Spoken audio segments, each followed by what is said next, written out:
और फिर बाहर अपनी किशोरावस्था में जिसको वो मैं जब उन जगहों पर जाता था जहाँ दिन में बाजार में निकलने पर एक भी स्त्री नजर नहीं आती। वहाँ हालत ये है कि स्त्रियाँ दुकान चला रही हैं और कोई सारे आंदोलन मिलकर जो नहीं कर सके कोई 75 वर्षों में हमारे देश में किया।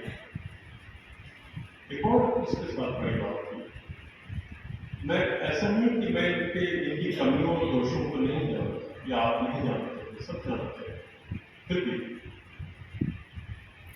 पहले पढ़ाई की कोई व्यवस्था नहीं थी, जो हमारी देशी व्यवस्था थी पढ़ाई की, जैसे गुरुकुल थे जिसमें सब जाते थे। नारायण गुरु भी ऐसे ही एक गुरुकुल में जाते थे और वो अलग पार्टी पर बिठाए जाते थे क्योंकि वो ब्राह्मण थे। लेकिन वो व्यवस्था भी खत्म हो गई थी, अंग्रेजों ने खत्म की। फिर अंग्रेजों ने अपनी व्यवस्था शुरू की, लेकिन वह भी सार्वभौमिक नहीं बन सकी। आजादी के बाद हमारी शिक्षा व्यवस्था सार्वजनिक सार्वभौमिक है और इतनी बड़ी शिक्षा व्यवस्था 75 साल के भीतर कायम करना एक बहुत बड़ा होता है। Right sir. ये सोवियत संघ ने किया था। इंग्लैंड में ये होने में कई शताब्दियां लग गई थी और साथ साथ आजाद होते ही हमने जो संविधान बनाया और सबको वोट देने का अधिकार मिला, सबको एक ही वोट मिलेगा, एक ही वोट। ये इंग्लैंड जो लोकतंत्र की जननी है वहां आने में शताब्दियां लग गई, फ्रांस में आने में शताब्दियां लग गई, अमेरिका में जहाँ की लोकतंत्र का आंदोलन बहुत तेज था शुरू हुआ, वहाँ जो राष्ट्र उनको आजाद होने में और जो काले लोग थे उनको आजादी मिलने में बहुत समय लगा। लेकिन हम देखिए और हमारे संविधान ने अपने देश को प्रभुता संपन्न राष्ट्र घोषित किया। लोकतांत्रिक पंथ निरपेक्ष, अंग्रेजी में सेकुलर शब्द है, इसके हिंदी अनुवाद में पंथ निरपेक्ष दिया गया। धर्म निरपेक्ष नहीं है, पंथ निरपेक्ष घोषित किया। और बाद में इंदिरा गांधी ने उसमें एक नया संशोधन किया और उसको समाजवादी राष्ट्र बनाया। अब ये तो संविधान की प्रतिज्ञा है। अब आप देखें कि इन प्रतिज्ञाओं में कितनी प्रतिज्ञा आज बची हुई है 31 साल में। क्या हम इस देश को एक समाजवादी राष्ट्र कर सकते हैं? क्या हम इस देश को एक पंथ निरपेक्ष राष्ट्र सही अर्थों में कह सकते हैं? क्या हम इसे लोकतांत्रिक कह सकते हैं सही अर्थों में? लोकतंत्र का अर्थ सिर्फ यही नहीं है कि हमें वोट देते हैं, वो ये है कि जो सबसे कमजोर है और अकेला है उसकी भी आवाज सुनी जाए और उसकी आवाज की भी है। যদি তোর ডাক শুনে কেউ না আসে তবে একলা चलो एकला चलो एकला चलो। लेकिन एकला हम कब तक चलेंगे? हमारी पुकार तुमको सुननी होगी, तो हमको मार नहीं सकते। ये भी हमको सोचना है देश के बारे में, क्योंकि देश हमारा है। कहावत है कि जब देश की बात होती है और माँ की बात होती है तो चुनाव का सवाल नहीं पैदा होता। हम अपनी माँ को नहीं चुनते, उसी तरह हम अपने देश को भी नहीं चुनते, हम वहां पैदा हो जाते हैं, वही हमारी मातृभूमि है। तो ये भी और इस पर कुछ चिंता होती है, निश्चिंता होती है।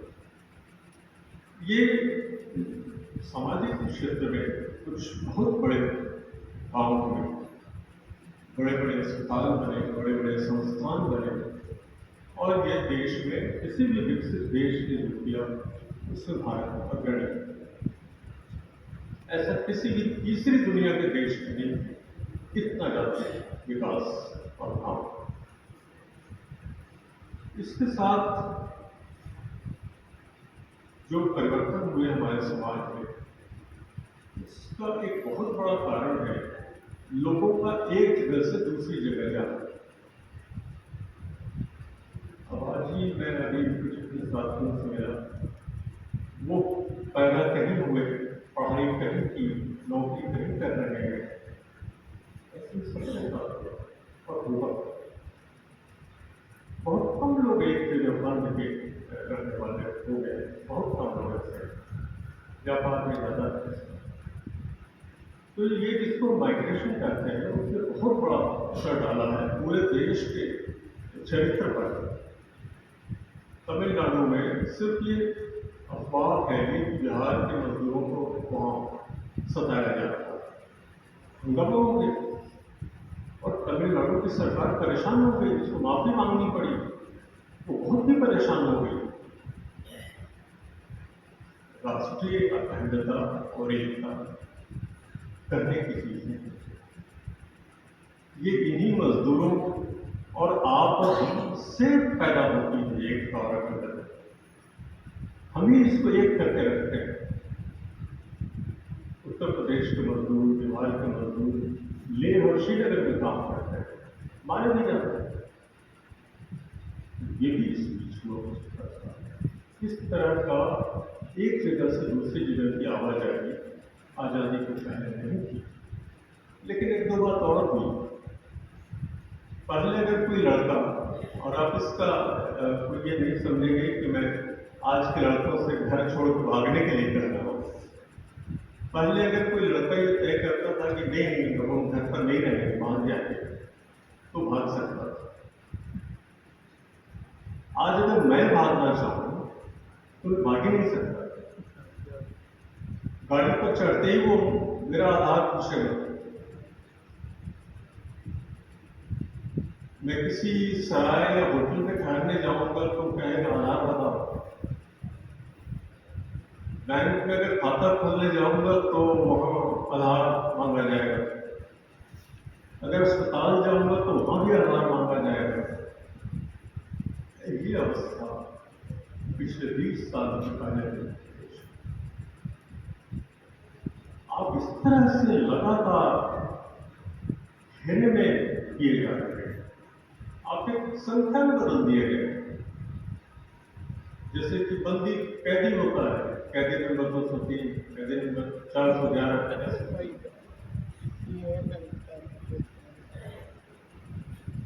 गांधी जी ने दक्षिण अफ्रीका में इसी के खिलाफ पहला आंदोलन किया। वहां ये कर दिया गया कि जो भारतीय हैं और बाहर के लोग हैं उनको एक कार्ड दिया गया, उसके बिना वो कहीं आ जा नहीं सकते। ये हमारे देश में कर दिया है। इस कार्ड के बिना आप यहां बैठ भी नहीं सकते, न कहीं आ सकते न जा सकते। इसी के साथ एक और बात है, मैं जहां कहीं जाता हूं या अखबार पढ़ता हूं तो निकलता है कि फलाना इसलिए पकड़ लिया गया, तो उसकी तस्वीर कैमरे में सड़क पर कैद हो गई। अब मुझको लगता है कि अगर मैं भी जा रहा हूं सड़क पर, मेरी भी तस्वीर कैद हो रही है। तब मैंने एहतियात बरतना शुरू किया। अच्छा, सड़क पर इसका मतलब मैं क्या करूं, हंसते हुए चलूं या गंभीर होकर चलूं, किसमें लगे कि मैं अपराधी नहीं हूं। अब ये हालत है, ये लिखा रहता है यू आर अंडर सर्वेलेंस, आप पर निगरानी रखी जा रही है। आप एक संख्या में बदल दिए गए हैं, आप लगातार सीसीटीवी कैमरे की जद में हैं, आप पर नजर रखी जा रही है। ये भी इसका आगे क्या नतीजा निकलेगा, और यही नहीं हुआ, पूरी दुनिया में हो रहा है। इस पर एक हम सबको सोचने की जरूरत है, कैसे क्यों हो रहा है पूरी दुनिया में। एक आपका आधार कार्ड या आपका पासपोर्ट है तो यही आपका वीजा है, इसके बिना आप नहीं कर सकते। मैं कई आधार कार्ड की प्रतियां जेब में लेके चलता हूँ। एक मान लीजिए पॉकेट मार में ले लिया तो दूसरा बचेगा, तो मैं ये हूँ। कभी कभी वो कहते हैं आपका चेहरा पूरा मिल नहीं रहा है, तो ये इसमें क्या कर सकते हैं, ऐसे ही है। तो कहते हैं अच्छा थोड़ी देर रुकिए, फिर वो और मिलाते हैं, कुछ करते हैं, ये भी हुई। एक और घटना ये हुई, और ये बहुत बड़ी घटना है कि पूरा देश अब इंटरनेट से जुड़ा हुआ है। बहुत बड़ी बात है, ये केवल विकसित देशों में है, लेकिन चाहे वो विकसित देश हो या भारत जैसा देश हो या चीन हो, कहीं भी इसके खतरे क्या हैं? जूलियन असांजे और स्नोडेन, आप इन दोनों को जानते होंगे, ये दोनों जेल गए, अमेरिका में थे दिन पर, उनको बरोड़ा घोषित किया तो मुकदमा चल रहा, और एक तो स्नोडेन तो जेल ही में थे, जेल ही में उन्होंने शादी की। उन्होंने एक बड़े पते की बात कही, कभी भी फेसबुक पर, ट्विटर पर, व्हाट्सएप पर, जीमेल पर ऐसा कुछ भी न लिखें जो आप सार्वजनिक रूप से सबके सामने बोल सकें। कुछ भी गुप्त नहीं है, कुछ भी गुप्त नहीं है। आप समझते हैं कि अगर ये हम कोई ऐसी फिल्म देख रहे हैं जो उनको नहीं देखनी चाहिए मोबाइल पर, लेकिन आप समझते हैं कोई किसको पता है। लेकिन जैसा एक माँ ने अपने बेटे को कहा था कि बेटा भगवान सब देख रहा है, तो भगवान सब देख रहा है। ये जो इन कंपनियों के मालिक हैं, अभी उसने हजारों लोगों को सबके नौकरी से निकाल दिया, दुनिया में किसी ने छू तक नहीं। पहली बार हुआ है मनुष्यता के इतिहास में कि लाखों लोग एक साथ नौकरी से निकाल दिए गए हैं, और सब के सब बहुत ही पढ़े लिखे मेधावी लोग, और दुनिया के काम पर जूझ करते हैं, किसी को हिम्मत नहीं। कैसी दुनिया में बनाई, ये भी हमारे समाज में हुआ। और एक और बात करके मैं संस्कृति और संस्कृति पर कुछ कहना चाहूँगा। मैं बहुत बोलना भी नहीं चाहता, क्योंकि समय बहुत हो रहा है, सबको गाड़ियाँ भी पकड़नी है। एक बात और नहीं, सबको मत देने का अधिकार तो है, हम अपने विधायक और सांसद भी चुनते हैं, लेकिन विधायकों और सांसदों ने ये इसका अर्थ लगाया कि उनको भी अपनी पार्टी को भी बदल देने का अधिकार है। वो चुने जाते हैं इस पार्टी से, चले जाते हैं उसमें, फिर उसमें, फिर उसमें। कैसे? एक ऐसा मकान जैसा है जिसमें बहुत से आंगन हैं, और किसी न कोई किसी दल से किसी दल में कोई जा सकता है। यानी एक ऐसा राजनीतिक वर्ग पैदा हुआ जिसमें पूरे देश को लूटना जाएगा, और कुछ भी कर सकता है। उसको अगर वेतन बढ़वाना है, सब मिलकर बढ़वा लेंगे, भत्ता बढ़वाना है, सब मिलकर बढ़वा लेंगे। कैसे समाज, कैसा देश? इस पर भी आप सब जानते हैं कि यूगोस्लाविया में कम्युनिस्ट पार्टी की सरकार, वहाँ जिलास करके एक बुद्धिजीवी हुए, वो भी भागशाली बुद्धिजीवी। उन्होंने किताब लिखी, अब कोई उसका जिक्र नहीं करता, the new class, the political class. Yugoslavia में भी हुआ, अफगानिस्तान में भी हुआ, फिर भारत में भी हो रहा है। इस पर भी हमको सोचना है कि आजादी के बाद ऐसा क्या हुआ। हमारे लोग तो जेल गए, भगत सिंह जैसे लोग शहीद हुए, काला पानी में सजा भुगती, सारे दुख से। और क्या मिला हमारे आज के लोग? ये कितने दुख सह रहे हैं। अथाह संपत्ति है एक के पास, तो पैसा इनको कहां से आ गया? कोई ये नहीं पूछता, कोई ये नहीं पूछता कि आपके ऊपर पैसा कहां से आ गया। और आखिरी बात ये कि भारत सरकार होता है, इस देश के 21 लोगों के हाथ में देश की 70% संपत्ति। सोचिए, केवल 21 लोग, 10 उंगलियों मेरे हाथ की, 10 पैर की, और एक उंगली और चाहिए तो मेरी नाक को गिन लीजिए। 21 लोगों के हाथ में 70% संपत्ति कहां से आ गई? क्या ये लोकतंत्र है? क्या ये पंथ निरपेक्षता है? क्या ये संप्रभुता है? क्या ये समाजवाद है? क्या ये देशभक्ति है? देशभक्ति का मतलब क्या है?